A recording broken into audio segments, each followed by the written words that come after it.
Assalamualaikum warahmatullahi wabarakatuh. Perkenalkan, nama saya Ibnu Ridho Mutakim, NPM 1921020101 dari jurusan Hukum Tata Negara Fakultas Syariah semester 8. Kepada yang terhormat Bapak Herpin Yogi Pradikta MHI sebagai dosen pengampu mata kuliah Filsafat Hukum Islam. Di sini saya akan menjelaskan sedikit tentang pengertian filsafat hukum Islam. Filsafat dalam Dictionary of Philosophy berasal dari dua kata, yakni philos dan sophia. Philos artinya cinta, sedangkan sophia artinya kebijaksanaan. Philosophy as love or wisdom.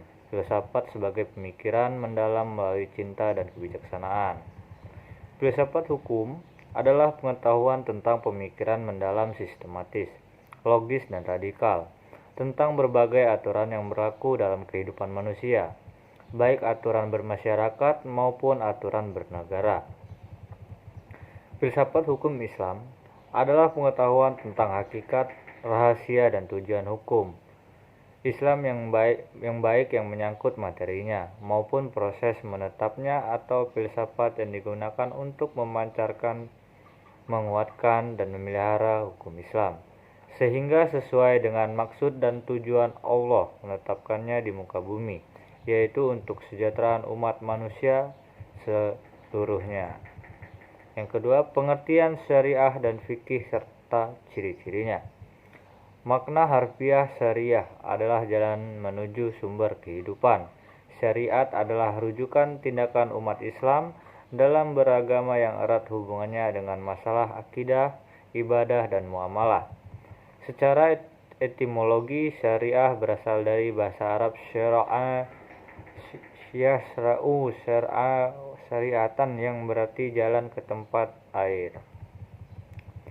Sedangkan menurut terminologi, syariat berarti jalan yang ditetapkan Tuhan yang membuat manusia harus mengarahkan hidupnya untuk mewujudkan kehendak Tuhan agar kehidupannya bahagia di dunia dan akhirat. Ciri-ciri syariat berpusat pada asas-asas berikut. Ketuhanan Rabbaniyah. Yang kedua, universal alamiah. Yang ketiga, menyeluruh syumul. Yang keempat, asli dan abadi. Yang kelima, mudah serta menghilangkan kesusahan. Yang keenam, memelihara maslahat manusia. Yang ketujuh, keseimbangan. Dan yang terakhir, hubungan erat talasamum antara akidah dan kehidupan.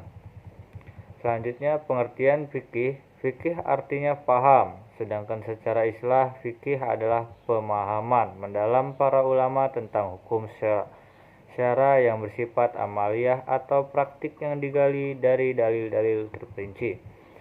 Fikih diartikan sebagai ilmu yang mengkaji syariat. Secara sistematis, kata fikih bermakna al-doqyah, paham yang mendalam, mengetahui paham terhadap pembicaraan orang lain. Selanjutnya, pengertian tasri. Tasri adalah kata yang diambil dari lafaz syariah yang artinya jalan yang lurus. Secara terminologis, tasri oleh para fuqaha diartikan sebagai hukum-hukum yang ditetapkan oleh Allah bagi hamba-hambanya yang diungkapkan melalui perantara Rasulullah SAW. Syariah dalam pengertian itu dipetik kata tasri yang artinya menciptakan undang-undang dan membuat kaidah-kaidah. Tasri dalam pengertian tersebut adalah membuat undang-undang, baik undang-undang yang dibuat bersumber dari ajaran agama yang disebut dengan tasri samawi, maupun dari perbuatan manusia dan hasil pikirannya yang dinamakan dengan tasri wa'id. Pengertian di atas memberikan pemahaman bahwa tasri merupakan proses pembuatan undang-undang yang diambil dari syariat. Oleh karena itu, syariat yang diturunkan oleh Allah Subhanahu wa Ta'ala dan yang datang dari Nabi Muhammad SAW belum berarti telah menjadi tasri. Sebaliknya, tasri di dalamnya adalah substansi dari syariat Islam. Baik, itu saja yang dapat saya sampaikan. Saya akhiri. Wassalamualaikum warahmatullahi wabarakatuh.